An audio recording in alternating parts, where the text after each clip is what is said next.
You are listening to This is Oklahoma, hosted by Mike Hearn, telling stories of Oklahomans and those that have made it their home. What's up, guys? Welcome back to another episode of This is Oklahoma podcast. Mike Hearn here, host, back with another episode. Excited to share this episode with you today. But before we do, I've got to thank our sponsors. First of all, the Oklahoma Hall of Fame. They've been a huge part of this podcast for the last few years. So the Oklahoma Hall of Fame have been sharing Oklahoma story through its people since 1927. For more information on the Oklahoma Hall of Fame, go to www.oklahomahof.com. And for daily updates, go to oklahomahof on Instagram and give them a follow. Our other sponsor today is Chickasaw Nation. Now, the Chickasaw Nation have sponsored pretty much everything in Oklahoma. They're a huge supporter of Oklahoma, and it's an honor to have their name and their brand supporting this podcast. So a huge shout out to Governor Anatoby for supporting this podcast. It really means a lot. Our third sponsor is Diffie Ford Lincoln down in El Reno. Now, this one makes me so happy because these guys are great friends of mine, play a lot of golf together. I've bought my cars from them, do most of my oil changes down there, have a cup of coffee, hang out down in El Reno. It's a good spot to go. And not only are they great friends, but they provide a great service. So for over 60 years, third generation family owned Oklahoma business down in El Reno. They're also in Bethany as well. So people in the Bethany area know the Diffies really well. But if you're looking for anything new, used, Ford, Lincoln, or whatever, I'm sure they could find anything you want. Check them out, diffieford.net, and then on Instagram at diffiefordlincoln. This episode is brought to you by the Doghouse OKC. Recently, I have been in need of some doggy daycare for my two pups, and the Doghouse have come in clutch. The team over there are incredible. They've taken care of my two golden doodles, and so it's been an honor to partner with them on the podcast and share the love. And the one thing that I do with the sponsors that I have is stuff that I use and recommend, like the Diffies with my car, Hall of Fame. They're awesome. Citizens Banks, where I bank. Chickasaw Nation, huge supporter of Oklahoma. And adding to that is the Doghouse. And so if you're in need of doggy daycare in the day or boarding overnight, they do grooming and other cool things too. But I've had a fantastic experience, and it's an honor and a privilege to share this with you too. So go to thedogHouseOKC.com and follow them on Instagram at thedogHouseOKC. And hopefully our pups will run into each other. What's up, guys? Welcome back to another episode of This is Oklahoma. Mike Hearn here, host, back with another episode. We are up at Thunderbird Drone Festival. It gives me great pleasure to introduce our guest today, Mr. David Zahn. Thank you so much for coming in. Yeah, thank you. So, look, you have a very impressive bio, which I'm going to read before this goes out because it's long. And there's some things that I really want to kind of ask you about. But before we do, tell me a little bit about your Oklahoma story, your context to Oklahoma, and why this place is home. Okay, yeah, so originally from Colorado. Yeah. Moved out here in high school. Went to Jinx High School. Shout out to the Trojans there. And I was an athlete there, transitioned to Oral Roberts University. Okay. I was a student athlete there, and then transitioned to the Oklahoma Guard, where I was a Blackhawk pilot, and stayed local, deployed from there, ended up transitioning over to Spartan College of Aeronautics. I taught flight instrumentation for about 3.5 years, almost 4, then transitioned to Oklahoma City with the Mike Monroney Aeronautical Center, doing airspace design, so procedure development for aircraft to kind of fly to and from airspaces. Got on detail to NASA. Because my daughter is here, I got the dream job offer of working at NASA out of San Jose, NASA Ames in California, and I couldn't leave my daughter, and so I had to turn it down. And 6 months later, they came back and said, you know what, we'll manufacture a position in Oklahoma City for you in the Mike Monroney Aeronautical Center, so you can be the liaison to NASA research for the FAA, and then still function as a pilot. So that's kind of how I got here, and then how NASA came here, and then I was able to get another 2 employees underneath me. Oh, brilliant. Or I shouldn't say underneath me. Underneath, adjacent, so 2 teammates. So when you came to Jinx obviously powerhouse for a lot of sports, football and baseball, then you track. went to then you went to ORU. Yep. Obviously D1 athlete and had that athlete background as well. Yeah. What led you to go into the military after that? So I'm kind of like the Native American Forrest Gump, excuse me, Lieutenant Dan from Forrest Gump. If you've seen the movie, Yes, I have. It's kind of a You have both of cultural- your legs, though. Yeah, I have both of my legs, and have a semi-healthy outlook in life. Yeah. But as far as the history is concerned, every male has served in every conflict in my family since the 1800s, from the Native American side up to Iraq and Afghanistan. So, so it's just kind of near and dear. I knew I was going to serve, and I always wanted to fly, and so there's just kind of a natural progression for me to do that. What tribe are you from? I'm a White Mountain Apache and Hopi. Okay, got you. Yeah, that's and the flying side. How does that where does that dream come from as a kid? Yeah, so some kids growing up, they had pictures of Shaquille O'Neal and Michael Jordan in their room, and I had F-117 Nighthawks and F-16s. I was just always infatuated with flight. Okay. The way I characterize it, our ancestors have looked to the skies for thousands of years, dreaming, wishing, and wondering, and we can do it anytime we want. And honestly, we can even get paid to do it. And so I kind of thought I owe it to them to see what's beyond those clouds on a daily basis. And you went down the helicopter route versus the plane route, or do you have both? I've done both. I'm a helicopter guy, so hovering, is just a completely different phase of flying. You can stop and look, and I'm a window viewer, right? Yeah. So if you've seen cockpits of Cessnas or F-16s, they're kind of small, and the dashes are large, and you're looking overhead. You're mostly heads down on instruments, but helicopters, by and large, there's a chin bubble, so you see out where your feet are to the side and in front of you, and the mission set for the military. It's just a lot more intimate, right, with the ground troops or whatever you're doing. Yeah. You're not 50,000 feet in the sky pushing a button. Right. You're actually kind of low and you're not in a integrated. B-52 pushing buttons. You're in combat, getting shot at, picking up guys. Yeah, you're not really looking for that, but as far as being a MEDEVAC pilot, it was very rewarding work, or being a wildfire aerial suppression pilot, wildfire pilot. That's a term. It's very rewarding, right? Because you're there and you're being able to help people. What's the decision to push you into not the military, because you've explained that, but just getting into the helicopter, doing that? But then how do you, when you do that and you go down that route, there's so many different areas of being a helicopter pilot. You could be, flying all sorts of planes, all sorts of helicopters, right? But how do you end up in a Blackhawk doing MEDEVAC stuff? So the MEDEVAC specifically, that was just a rotation that I took. I was an air assault guy my most of my career for 10 years, and then I did one rotation as a MEDEVAC pilot out of Baghdad, which is North Baghdad, just called Taji. It was a base there. But transitioning out of that, that's kind of a pipeline that almost has a very narrow roadmap to it. But transitioning out of flying and into flight research, airspace architecture design, some of the other stuff I'm researching now, that came from a conversation with a colonel. I call it the tale of two colonels. Yeah. One guy was telling me, you got to fly. The only thing you have to do is worry about flight time and hours.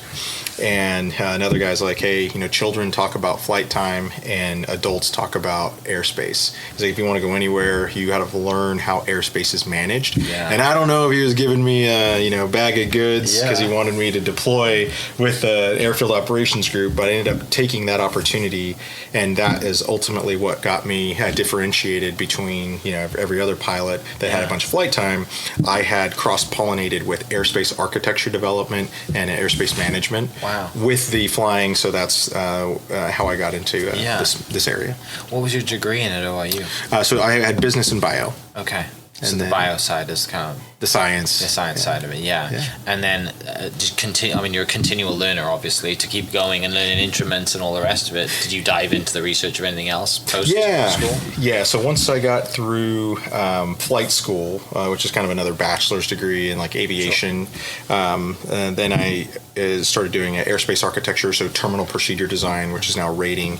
I did accident investigation, which is another school there, and so focused on vertical takeoff and land and experimental aircraft accident investigation, and then test pilot schools, kind of another engineering.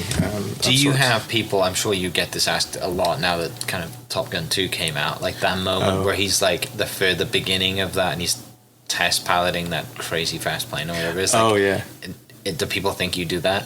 I don't think people confuse that with what we're doing. 'Cause that's what's in the came to my mind. Yeah, we're vertical. Oh, there are people that are doing Yeah. that, but I'm the vertical takeoff and land stuff. Okay. So think of experimental Blackhawks, rotorcraft, powered lift aircraft, hover bikes, those type of things. That's the interest and area that we're exercising. What goes up and down vertically, and then ultimately the south pole of the moon is a vertical takeoff and land. The lunar module will be a vertical takeoff and land vehicle, and the lunar module trainer, in-flight trainer, will be a vertical takeoff and land aircraft. The things that you have seen and done because of your research pilot work, I'm sure there's a lot of things you can't talk about yet, but like working for NASA, having the budget that they do, and having just the let's go figure it out, like what the sky's the limit literally, or the moon is the limit, right? Like that's really cool. Yeah. The saying is, don't tell me the sky's the limit when there's footprints on the moon. Yeah, right? yeah. So we're looking at moving the needle in innovation for vertical takeoff and land capabilities, as well as interplanetary terminal procedure design. Yeah. So if you're familiar with the helicopter Ingenuity, it was a Mars helicopter. It was the first powered flight on another planet, right? Another world that the United States was able to manufacture and put that together. And so we work closely with that team and not just developing a use case or what we call a demonstrator, but we are building a architecture for the moon where we can deconflict Japan and Russia and India and China, Italy, that are all trying to mine the moon or exercise some components there. So we need to get some sort of terrestrial safety boundaries around that, and that's some stuff that we're able to put together. Are you're based in Oklahoma City, but you're flying out to California to do this testing? You're not testing in Oklahoma City, are you? Or are you? No, not yet. There will be some testing. There will be a facility in Oklahoma City. So I'm a NASA Ames employee out of San Jose. I fly out of the NASA Armstrong office, which is in the Mojave Desert. The opening scene of Top Gun 2 is where... Which is where the greatest cloud as he pulls up. That scene is just the coolest scene ever. I've watched that scene so many times. Awesome. It's so cool, right? Yeah. See, you're a fan yourself. I'm a pilot nerd for sure. And then I sit here. So the last really 2 years I've been parsed out to projects in Canada. I was a DARPA project pilot for a East Coast project that's flying off the water off of New England, and then a lot of California. So how often do you get asked about aliens? Not as much as I'd like. Really? No. Not a lot. That's interesting, because I figured, like, with the whole NASA and test flight and everything that you read or see, and dive into, is that there is a lot of activity around the test flight pilots and the tests. Whether that's if it's Air Force off the coast of California, like there's orbs or whatever you want to call it, the things that are moving crazy speeds up and down and going into water and out of water that don't make sense to us. Transmedium devices. Ironically, I just found out yesterday that there were some UAP, right, the unidentified anomalous phenomena, sighted off of the coast of the Long Island Sound, which is where we were flying the DARPA aircraft the last 2 years. I'm like, how come I didn't know about this? They're right around where we were at. But no. That's no personal experiences. No personal experience. I try to tell people whenever they find out I work at NASA, they get quickly disenchanted. Where the NASA split in two. There's aeronautics and there's space. The first A, right, in NASA, and I'm on the aeronautics side. So But the 6-year-old child in you must think you have the coolest job ever. You work for NASA. I would.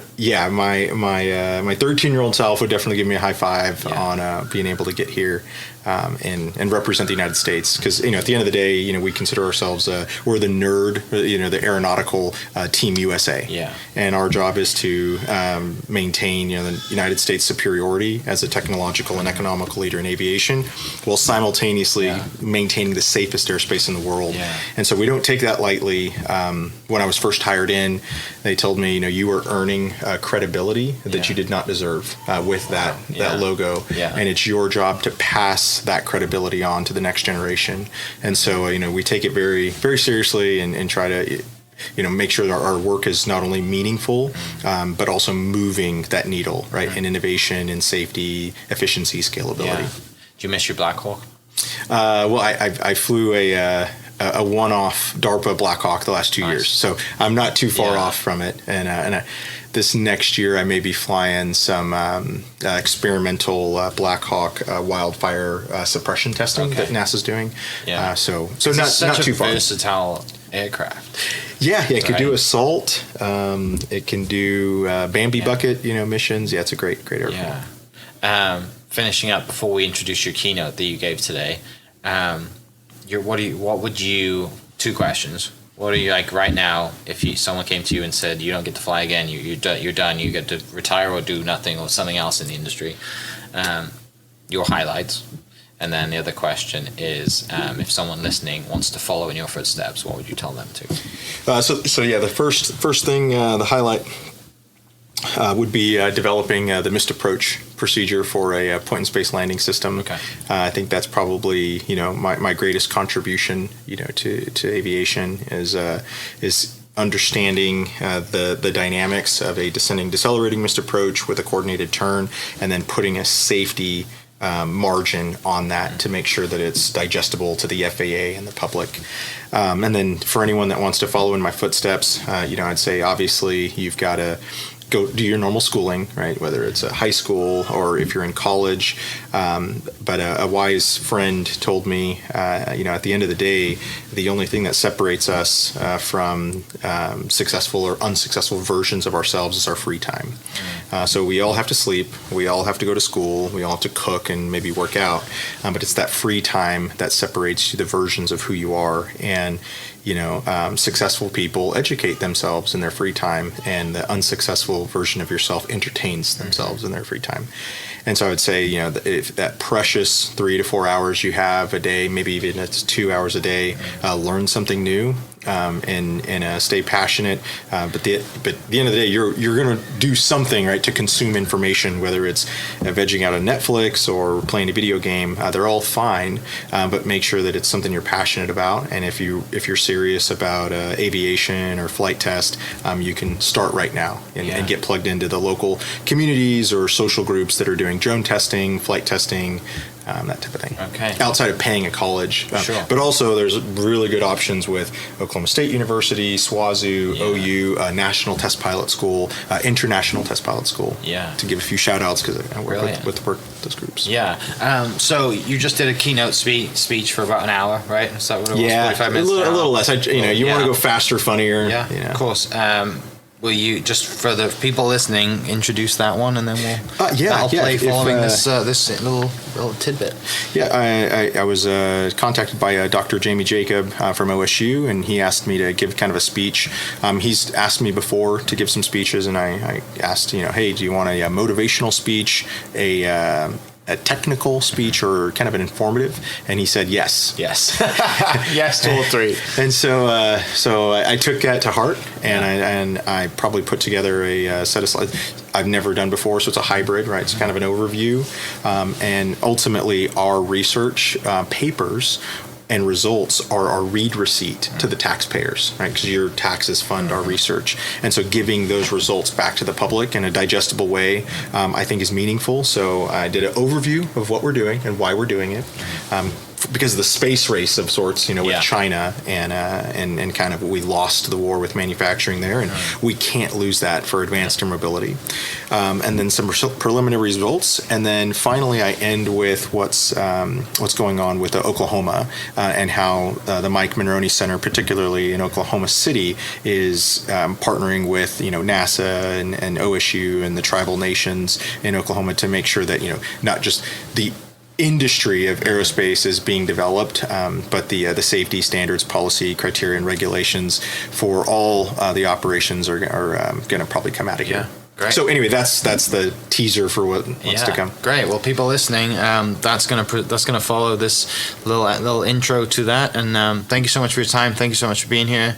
Can't wait to follow what you do and hopefully share some more stories and maybe have you come speak at an event myself. So thanks for people to listening and watching. We'll catch you next episode. Cheers. David Zahn is a NASA Ames research pilot and principal investigator for NASA's Advanced Air Mobility Research, located at the Mike Monroney Aeronautical Center in Oklahoma City, Oklahoma. David served as a UH-60 Blackhawk pilot in the U.S. Army and is an Air Medal recipient for MEDEVAC missions flown in Iraq. Please join me in welcoming David Zahn to the stage. All right. Thank you very much. As Chris said, I'm David Zahn. I'm a NASA research pilot, badged out of NASA Ames. I fly out of the NASA Armstrong office, and I sit at the Mike Monroney Aeronautical Center in Oklahoma City. So we'll go over a couple of those questions where people ask, is NASA really in Oklahoma? And yes, we are. There's 3 of us, but we do have a presence here in Oklahoma. This is our kind of overview for what we're doing for advanced air mobility. I talked with Jamie Jacobs and I said, okay, what do we really need to look at here as far as you want something motivational? Do you want something technical? Do you want something informative for the industry? And he said, yes. So that's what we're about to talk about. We're going to go a little bit of an overview on what advanced air mobility is. I'm going to go into some of the motivations on why some of the younger audience may want to stay in advanced air mobility and aerospace engineering. And then we'll have a little bit of a technical detail where we won't just talk about what NASA is doing, but I'll give you a preliminary results of what NASA has already done. So this will be our agenda for today. So I'll give you a little bit of a background and a bio of kind of where I came from, what I do, and then how that fits into the overall advanced air mobility narrative. Again, some of that advanced air mobility overview, which I'm assuming most of you guys know what that is, but it's good to give some of the younger audience or maybe some industry adjacent partners like spouses a good overview on that. Then we'll go over the strategy that NASA's implementing to make sure that the United States, the technological and economical leader in aviation, while simultaneously maintaining the safest airspace in the world. So it's kind of a bit of a space race of sorts, and we'll get into how we're addressing those issues. Then, like I said, we'll go over some initial flight test results. So if you're a little bit afraid of math, it's okay. We're going to walk you through some of the things that we're doing and hopefully make sure that it's digestible and motivational to make sure that the industry and the next generation feels confident in tackling those challenges. And then we'll go over what Oklahoma's doing, particularly the eVTOL procedure and analysis range, and then some of our follow-on research and what we're doing. And then hopefully I can preemptively answer some of the questions that I get most often asked, and we'll get into that and then tackle any questions you guys have or want to discuss on or off the stage. So the first thing, right, who's talking to you today? My name is David Zahn. It's my beautiful family over there. I've got an 8-year-old daughter and an 8-month-old daughter. Like I said, I'm a NASA research pilot. I chair the Flight Safety Review Board out of NASA Ames for unmanned aircraft. We issue airworthiness certificates. So one of the things that you may not realize is there's 3 airworthiness authorities in America. We have the FAA, of course, for commercial operations. Then we have DoD for tactical operations, and the FAA is its own airworthiness for experimental authorizations. Flew Blackhawks, air assault and MEDEVAC. And then I went to the FAA to do a terminal procedure design. So that's the airspace architecture between what a pilot and an air traffic controller implement for deconfliction in skies for high density operations or for degraded visual environments, such as like fog or storms where pilots can't see where they're going. And then I was an ASI, so I went through the accident investigation school at the FAA, particularly looking at experimental accident investigation. And then I'm helping update the test pilot school courses at National Test Pilot School and International Test Pilot School to implement some of that procedure design analysis against a new vehicle performance and configuration. And then doesn't look like it, but I was an athlete once upon a time. So this is kind of, again, the experience here. I'll let you kind of look at that, what I'm particularly assigned to right now. I started out as a NASA researcher, transitioned over to a NASA research pilot, and then most recently joined a more exclusive club, a NASA mascot. If you can see the Wilbur squirrel on the side there. If you were at Oshkosh, I was running around in the Wilbur costume, taking pictures with the kids. So back to what we're talking about here. So this is really NASA's advanced air mobility idea, right? That 5,000 level view in a nutshell. So we're looking at higher levels of automation for the pilot, higher levels of automation for the air traffic controller, and as well as automating the dispatch operator. And these are several different use cases. So we have small UAS for package delivery. We also have advanced air mobility utilizing that electric propulsion system for reduced acoustic signature and reduced cost. And then we also have wildland firing operations. And I talked with one of the other kids in here before the talk, and I think that is one of the most probably engaging and fun careers that if I was 16, 15, I'd probably want to do that if I was going to start this all over again, knowing the landscape that's to come. And so one of the things we want to look at is developing a wildfire firefighter, right? And how does that look for the next generation, where we're not necessarily training pilots to fly into smoke and interdict a fire line, but we can train maybe a Xbox extraordinaire or a student pilot that has a drone experience and an Oculus and a recliner, and there's a fire in Australia, and they can go and pop that Oculus on and interdict that fire and save lives or infrastructure. So those are the type of things that we're looking at as far as NASA's concerned. And how do we develop the airspace architecture? How do we integrate new technologies? And then how do we maintain the safest economical airspace in the world? So that's the goal, right? That was the technical challenge. And then this is how NASA's attacking that in these three areas. One of them is the vehicle development and operations.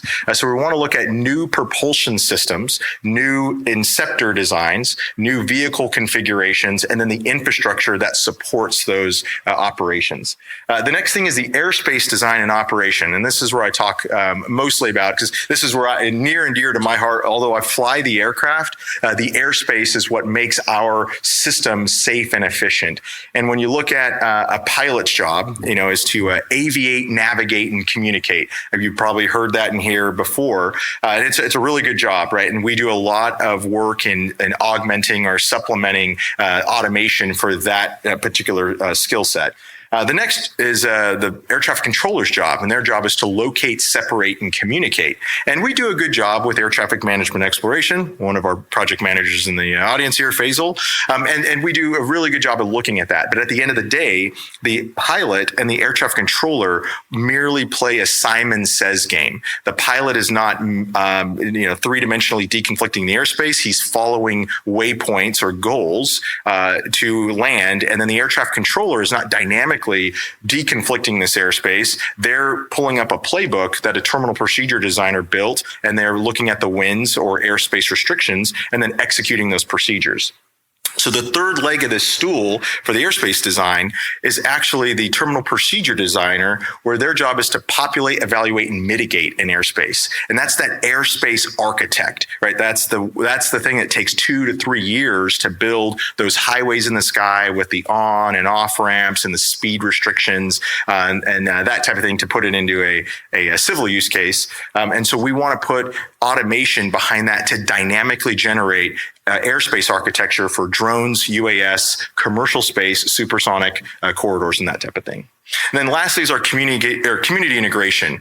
Typically, we segregate most of our airspace. We put a nice fence around airports or helipads, and no one's allowed there. And you have to have TSA pre-check and take your shoes off, or have something, a pass to get on there. Well, now that idea of intimately connecting a community with a aerial transportation is changing. And how do we make sure that we maintain safety, we maintain respect with agricultural zoned areas, commercially zoned areas, or residential areas, and then we want to make sure that tribal and certain sensitivities are accounted for that. So that's the three buckets, again, from a very high level view. And they're all near and dear, and to everyone, they may have their favorite. Like I said, airspace design and operations is mine, even though I'm on the vehicle development. No one likes org charts. Okay. No one. So, but I want to show you this real quick because this is what NASA's doing. A lot of times people say, oh, NASA XYZ. I work with NASA here. I have a NASA internship there or something. But this is actually the schematic breakdown of our strategy on how we are tackling this problem. And I'm going to go real quick over it. So we have our Aeronautics Mission Directorate. That's all of Aero. And then we have our NARI, which is our NASA Aeronautics Research Institute, and then our Advanced Air Mobility Mission Office. Those that is the research element, and that is the partnership engagement for NASA. And then the rest is our program development, which actually looks at moving the needle in innovation and putting a gas pedal right in this area, because we are researchers, not regulators. So advanced air mobility vehicles, supersonic travel, commercial space, hypersonic travel, and then revolutionary vertical lift design, where they're saying, what is the craziest concepts our engineers can come up with? Next is the, actually, I'm going to skip that one. Integrated systems development, that we're looking at our flight demonstration, our supersonic low boom technologies, and then our electric powered flight and sustainable operations. We're looking at transonic wing, where we can save airlines. I think they're looking at 25% on fuel per year, which you can do the math quickly. That's billions of dollars. And then their transformative side, we're looking at some sensor packages, some of our community engagements, and then some of our university-led initiatives, which Oklahoma State's one of them. And then lastly, air traffic management. This is where we're talking about that airspace development and dynamic design. Some of the safety aspects with that. Acero is and this is going to be a bad one here. I should have probably put the word on there. It's a advanced capability for emergency response operations, I think. You can fact check me on that one. But this is our wildland fire, what I talked about, automating some of the wildfire fighting. And then our air mobility pathfinders, that's where we work directly with the Joby, the Beta, the Archer companies that have these vehicles that have no pathway to certification, and then we're trying to develop and flesh out some of the safety use cases for that. So honing in on air traffic management specifically, this is what I want to talk about: our exploration, our system-wide safety, and our air mobility pathfinders. This is really the backbone of the aeronautics industry for the Advanced Air Mobility Network, where we're looking at the framework for our live virtual constructs, so propagating live radar data with air traffic controllers in a simulated or flight test environment at, say, NASA Armstrong, which is in the Edwards restricted airspace. And then our in-time safety aviation safety management system. Again, wordy titles, which you'll realize that they are required to satiate certain benchmarks for that. But this is looking at the concepts for dynamically generating risk analysis based off of weather, traffic, pilot ratings, terrain, vertical obstructions, and then finally our air mobility pathfinder, where we actually fly the aircraft and make sure that the propulsion systems are safe, the handling qualities are within a tolerable amount, and then some of the ride quality for the passengers is assessed to make sure that these are realistic air taxi operations for the public, where you take your grandmother or your grandchild. Aviation systems. This is kind of I won't go over this. This is just want to make sure that you see how this all works into one integrated architecture, where we have vertiport development that's on the ground, some of the infrastructure that goes into recharging, some of the infrastructure that goes into the flight planning or your seating position on how you get a passenger briefing on a autonomous vehicle. Other things are looking at for data links, which again, this is an audience, so some people might want to know what is the data link between an autonomous aircraft and a radar control system or a pilotless aircraft with an air traffic controller. Those are the things that we're looking at, and then how do we scale that operation to make sure that we have not just tens but maybe hundreds or thousands of aircraft operating in the same hockey puck of airspace around an urban environment. So that is how this mosaic works. And this is what it looks like. So this is our project here. So we're looking at extensible traffic management. This is where we're extending some of those air traffic management techniques to areas that don't necessarily have operations galvanized around them. So particularly like package delivery, right? That's kind of a Wild West or cowboy operation.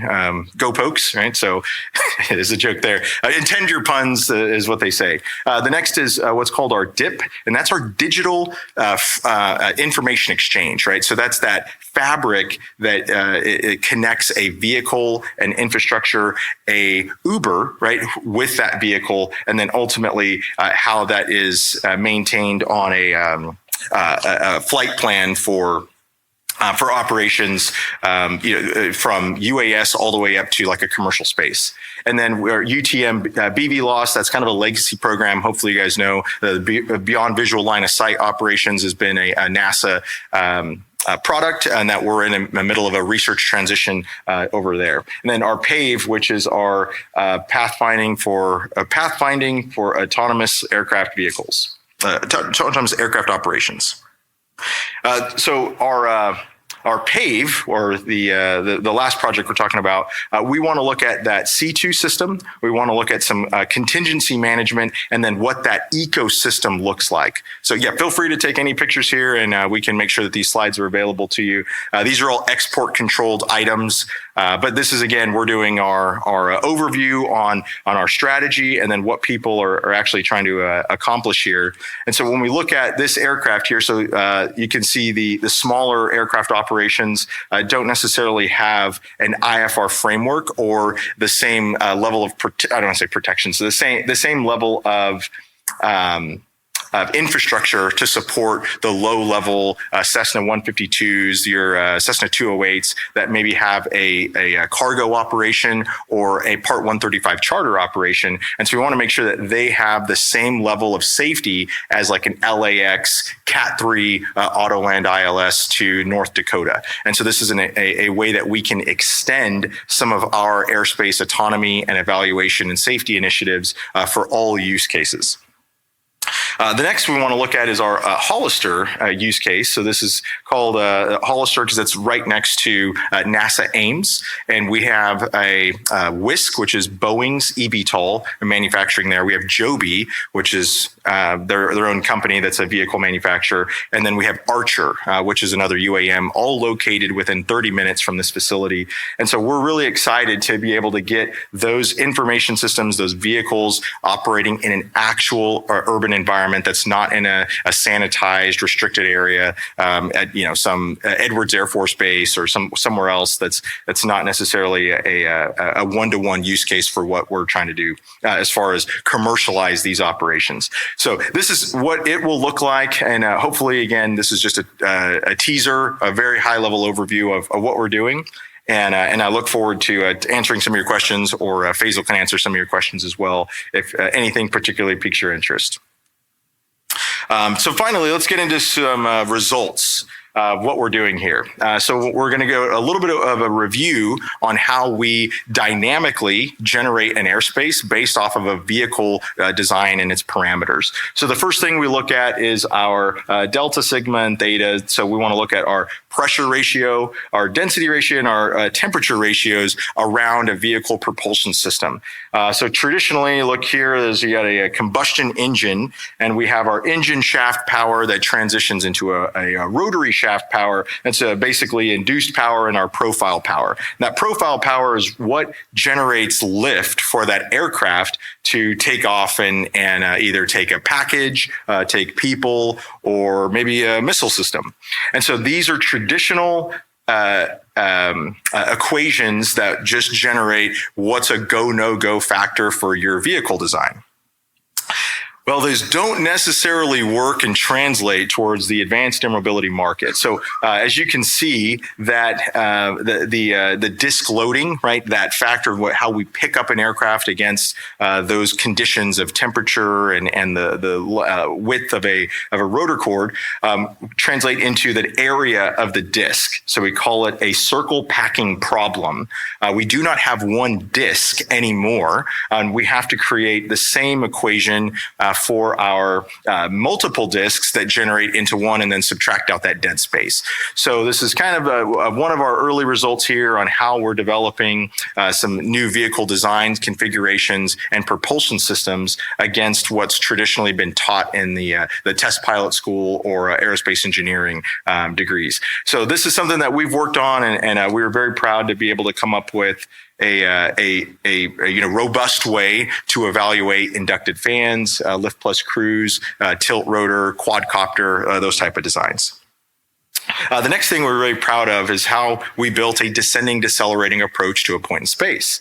So we wanted to find where we wanted to land, and we got the center of that, and it's called a vertiport reference point, or VRP. And then we have a FAF, which is a final approach fix, and then we want to terminate to a point in space above that, followed by a vertical descent. This typical maneuver is executed by a drone, and it's usually like an elevator type of approach. It starts linearly, it stops, and then it translates vertically down. That doesn't necessarily translate to compensation for higher people transporting operations. That's not really efficient, and sometimes in these vehicle configurations, it's not safe due to that circle packing problem and the disk loading that I showed you before. So what we want to do is create a profile that makes you allows you to descend and decelerate to a point in space, but then also gives you the freedom of how you want to execute that. So we have a final approach fix, or we approach a landing surface on the top right, and then we translate to a 0 knot hover. So that means we have to have a deceleration of some component. So we have a constant rate deceleration, and we have a variable deceleration. And so we wanted to decelerate to a hover here, and then how we get a delayed deceleration is in this middle section here, and I'll just walk through this. We have our altitude ending over our altitude beginning, and then we add in the radius of the Earth. So the Earth is not flat for those of you that believe it. The math proves it here. So we have a certain curvature of the Earth, and we subtract the curvature of the Earth between two known points in space, and then we can take a third of that at the tangent of any glide path angle, so or any approach angle. So as you can see, there's no numbers associated with this as far as airspeed or altitude or even deceleration rate, but we can dynamically generate any procedure given any configuration or confined area based off of this formula. So we're this airspace architecture. So we're very proud and happy to be able to convert safety language into advanced air mobility, because that's the language that the FAA speaks, and that's ultimately the language of what's going to keep America, again, the #1 airspace in the world, while maintaining our economical leadership. So this is actual data from a flight test we did with DARPA, where we flew that exact procedure with a highly modified experimental Blackhawk that has an opportunity to fly kind of an autonomous trajectories.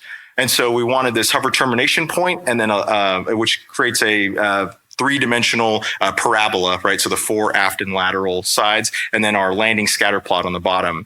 And so that hover point had a 3-foot accuracy. So if you imagine how big a Blackhawk is, it's 54 feet, 22,000-pound aircraft. It executed a 3-foot deviation from where we told it to stop at any configuration. So we told it to, fly fast, fly slow, 12-degree approach, all 20-knot tailwind abuse cases. So there's several factors that we were able to express there, and to showcase that the automation for vertically performing aircraft, I think, as saying as a researcher, not a regulator, is safe and available for widespread commercial operations for compensation for hire. Yep. So this is actually the procedure here. So I flew this aircraft, and I wore eye tracking glasses over the Connecticut Sound to a predetermined location off of a Lockheed Martin Sikorsky test site. And we were able to wear these eye tracking glasses that showed kind of what I looked like or what I looked at. We wanted to characterize a scan pattern and a heat map of what I was looking at for this dynamically, decelerated point. And as you can see, I'm trying to gauge, what the automation's doing and cross-monitor its performance. I manually flew this procedure with a 20-knot tailwind and 12-degree approach beforehand, and then I let the automation try to generate the same solution. And so as you can see, I'm checking the power, I'm checking our rate of closure, I'm checking the heading and our altitude to make sure that we're within some sort of, shot group. Because I thought, again, I'm a pilot, I'm going to do better than this automation that's generating a procedure based off a 4D trajectory. And actually, the first time we flew this, I thought it blew over its point, and so did the other pilot. We're like, this is way over our game, because we couldn't see over the dashboard. You see how kind of high it is, and then it ends up landing within just inches of where we're supposed to be. And so this really was able to help us translate to the FAA in how point in space operations with a high termination hover really needs to be looked at for a heads down task instead of, traditionally relying on a pilot for visually acquiring the landing site. Lessons learned, right? So I don't want to just tell you, hey, we did all this great stuff and it was awesome. I did wanted to give you some of the problems that we had when we turned the automation on for the aircraft. We gave it a 4DT, so it's a 4-dimensional trajectory generator, which is different from a 3-dimensional waypoint or goal following system. And there was a velocity tuner. So what we told the Chat GPT, for lack of a better term, it was not Chat GPT, but some automation algorithm generator. We want you to land this aircraft with a required time of arrival plus or minus 3 seconds. And so given the headwind and tailwind component, it was a tailwind component, but the ground speed differential between the indicated airspeed, it just started doing these rate limiting maneuvers. And so we found this pitch oscillation in there. And so we had to tune that out and say, okay, well, maybe look at passenger comfort and required time of arrival, but use indicated airspeed instead of ground speed because it's less affected by the wind. And then we also found that the automation decided to put a waypoint every 3 feet in front of the aircraft because its logic said, well, if I have a required time of arrival, I don't want thousands of feet between each known point. I want to know 3 feet between each known point and correct from there. So we had this 2 hertz lateral ratcheting, as you can see here. The observed dihedral was in this motion. And so the aircraft was kind of checking itself and resetting every 3 feet in front of the aircraft, which ended up turning, these 2 gentlemen into these 2 gentlemen. And so I wish I could show the video, but literally we're trying to fly these maneuvers and our heads are bobbing, every few seconds. So that's the overview, advanced air mobility. And I didn't want to just give you an overview. I wanted to give you some detailed results of how we were able to move the needle in advanced air mobility and what we're doing. And so hopefully we're able to not scare you too much with that math, but walk you through some of those equations and inspire, the next generation that, these are tackleable and they're configurable to what you're going to be responsible for doing. So now we've done advanced air mobility. We did a little bit of NASA flight test results. Now we're going to go back to come to Oklahoma. And this is what NASA is doing in Oklahoma. And we're very excited to partner with the FAA, particularly the Mike Monroney Aeronautical Center on this procedure and analysis range. So if you can see, that is our wonderful downtown skyline in the top left corner.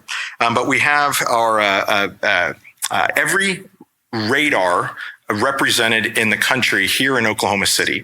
So if you think of the, ASR 9s, 11s, CASRs, so radar that are defending the country, that are on the border, and then radar that are helping maintain the safety in the NAS, they are all located right here in the Mike Monroney Aeronautical Center. So if you ever drive by the airport and you see those bubbles, that's one of the most unique places on the planet that we have right here in our state. So we want to be able to leverage the experimental aspect of those radar facilities as well as the operational aspect where we can maintain current operations but introduce new aircraft that are maybe lower and lateral to them, aka drones that are smaller and have the same need for deconfliction, but we don't have the infrastructure to support them. And so that's going to happen right here in Oklahoma. Second thing is our vertical takeoff and land area. The FAA a while ago said, we do not care where people want to operate with helicopters because we don't have the bandwidth nor desire to dictate where rotorcraft take off. So they delegated that to the state level. On a national level, if you want to build a runway, you have to go through a ASI and you have to build a infrastructure and have it surveyed and put the equipment around it. But I have rotorcraft, you can build one in your backyard and put an H on it and call it a helipad. Well, now when we're introducing autonomous operations, that may not be the solution for the future that is categorized by the state or city. And so we want to make sure that we're putting the same level of effort into autonomous operations for large UAS and a UAM that may be piloted. And so that research is going to take place here in Oklahoma City as well via this range, and then the procedures that are associated with that one. The next thing we're going to look at is some of the passenger comfort and egress procedures right here. Does anybody know what CAMI is? You'd raise the hands. Okay, I got like two people. I needed like at least one or two. There's a booth out there that has a CAMI brochure with the FAA, but that's the Civil Aerospace Medical Institute. They're kind of like the golden goose of aviation. Anything from the fabric of the chair that goes on a American Airlines to the exit sign or the passenger briefing you get has to go through CAMI, and they have to certify that component level that a human touches or interacts with, and then that becomes our scalable standard, right, or option of standards for the OEMs and dispatch operators. What we don't have are designated egress procedures for overwater landings. We don't have egress procedures for electric aircraft that may be ditching in water. And then we don't have passenger briefings for a aircraft that doesn't have a pilot or a flight attendant on it. So that's another thing that, it's not as, cool as some of the other research, but those are foundational aspects that Oklahoma is addressing right here through the Mike Monroney Center and looking at, okay, we have a very large pool, and I'll show you here in a second. We have games that we can give to the passenger on your phone that you play that satiates the same requirement as a flight attendant giving you the brief about oxygen and seatbelts. So there's a lot of really cool reimaginative ways to maintain the operation of the NASA, not change things or not be a hurdle to entry or barrier for some of these operations that are trying to make money in the 2020 Olympics or the 26 World Cup. So this is the Y-Waves facility. They're getting donated a couple UAM. I don't know if I'm allowed to say which ones, but some UAM operators are donating their vehicles to this wind and waves facility. I think it's called Y-Waves is the term that they're using. But this is already built and it'll be christened here in Oklahoma City at the Mike Monroney Center this fall. And so we're really excited to be able to go through that. I'm one of the test subjects that'll be dunked in a level 5 or a sea state with an eVTOL, and they're going to be like, get out, and they'll have some scuba divers around there, but they turn the lights off and they flash, the fake lightning there, and they have 26 knot winds with level 5 waves, and then we'll try to determine what best course of action comes out of there. But this is my last slide here. And this is really the crux of my particular research. This is the platforms that we were able to execute. And this is the roadmap to success. So the first thing NASA did was partner with Reliable Robotics and some other companies that are automating fixed wing aircraft. And we're able to take a known aircraft, put an unknown automation system on it, and create and automate a known procedure. So known procedure meaning a runway with a alignment and a 3-degree approach path. The next thing we were able to do was take a known vehicle like a UH-60 Blackhawk and take an unknown procedure, the one I showed you in the cartoon there, and execute a descending decelerating approach to a point in space, which that unknown profile of hovering without being able to see where you're going and then allowing the automation to touch down to a precision point is something that is unknown, and we want to make sure that that becomes known and becomes safe. But the only way to do that is take a known certified vehicle and then execute that unknown procedure. The next thing we want to do is take the known procedure and introduce an unknown vehicle. So we have an unknown vehicle design, unknown vehicle configuration, that thrust-borne, semi-thrust-borne, or wing-borne, and then an unknown propulsion mechanism, let's say hydrogen or electric, where we may have thermal protection problems instead of just power problems. So this idea here that you can have all the power in the world to execute that descending decelerating approach to a hover, but you may not have the thermal protection of your batteries that can overheat to do that. So we'll execute some of the safety initiatives that people maybe not thought of or were barriers to entry before. And then ultimately, we want to take those lessons learned and develop a procedure for an unknown vehicle and an unknown location with an absolute unknown use case. And that's where we're looking at interplanetary terminal procedure designs. And that's another brief I'll give you another time. But that's a one we're looking at for the south pole of the moon.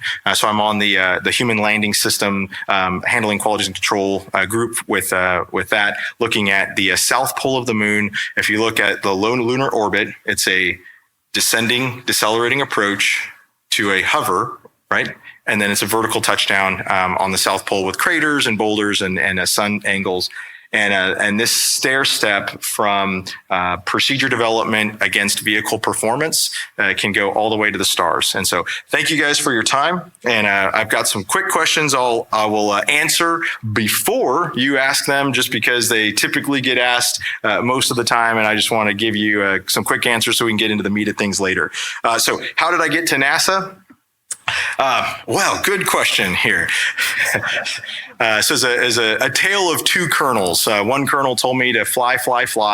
Another colonel told me that, children talk about flight time and adults talk about airspace. And if you want to go anywhere, learn airspace. So I was a pilot, and then I took a rotation as a airfield operations manager. So airfield operations battalion, learned how to build airspace. And then I transitioned to the FAA, building airspace.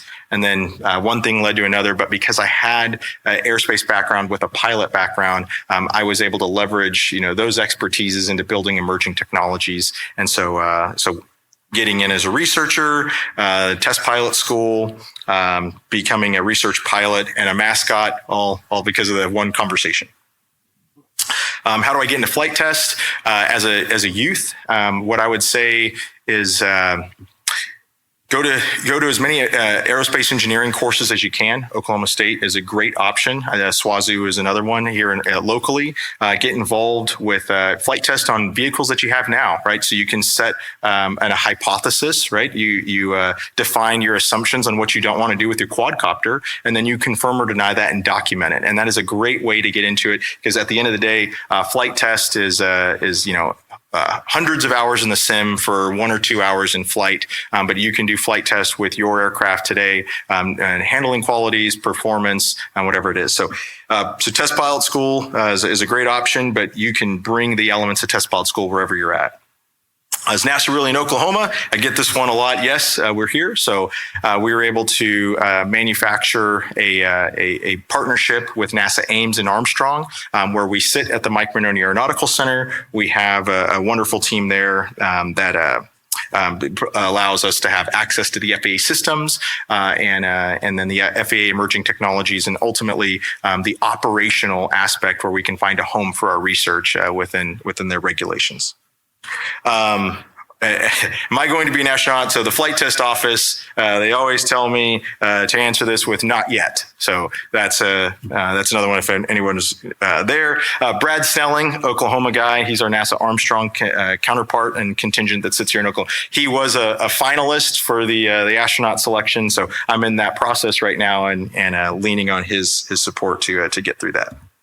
And then what are we flying next? So I'm slotted as one of the 4 pilots to fly with Joby at the NASA Armstrong, the S4. So that's, again, electric propulsion, vertical takeoff and land.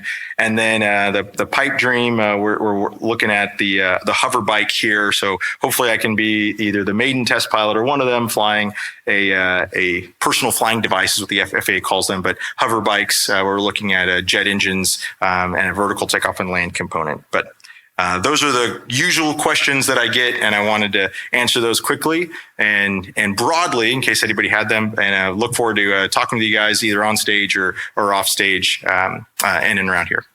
Thank you.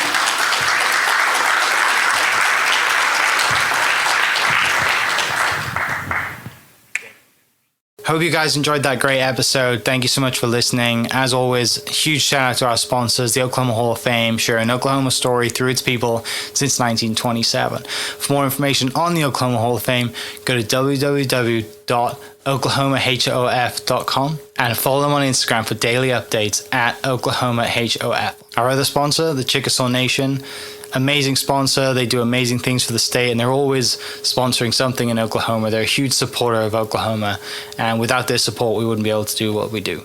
And our third sponsor is Diffie Ford Lincoln down in El Reno. Now, this one makes me so happy because these guys are great friends of mine, play a lot of golf together. I've bought my cars from them, do most of my oil changes down there, have a cup of coffee, hang out down in El Reno. It's a good spot to go. And not only are they great friends, but they provide a great service. So for over 60 years, third generation family owned Oklahoma business down in El Reno. They're also in Bethany as well. So people in the Bethany area know the Diffies really well. But if you're looking for anything new, used, Ford, Lincoln, or whatever, I'm sure they could find anything you want. Check them out, diffieford.net, and then on Instagram at diffiefordlincoln. This episode is brought to you by the Doghouse OKC. Recently, I have been in need of some doggy daycare for my 2 pups, and the Doghouse have come in clutch. The team over there are incredible. They've taken care of my 2 golden doodles, and so it's been an honor to partner with them on the podcast and share the love. And the one thing that I do with the sponsors that I have is stuff that I use and recommend, like the Diffies with my car, Hall of Fame. They're awesome. Citizens Banks, where I bank. Chickasaw Nation, huge supporter of Oklahoma. And adding to that is the Doghouse. And so if you're in need of doggy daycare in the day or boarding overnight, they do grooming and other cool things too. But I've had a fantastic experience, and it's an honor and a privilege to share this with you too. So go to thedoghouseokc.com and follow them on Instagram at thedoghouseokc. And hopefully our pups will run into each other. Thank you for listening. We are inspired by those around us and hope that you are too. Make sure you subscribe to this podcast on your favorite podcast platform and leave us a review so we can keep telling your stories. For more great Oklahoma content, follow This Is Oklahoma on Facebook and Instagram.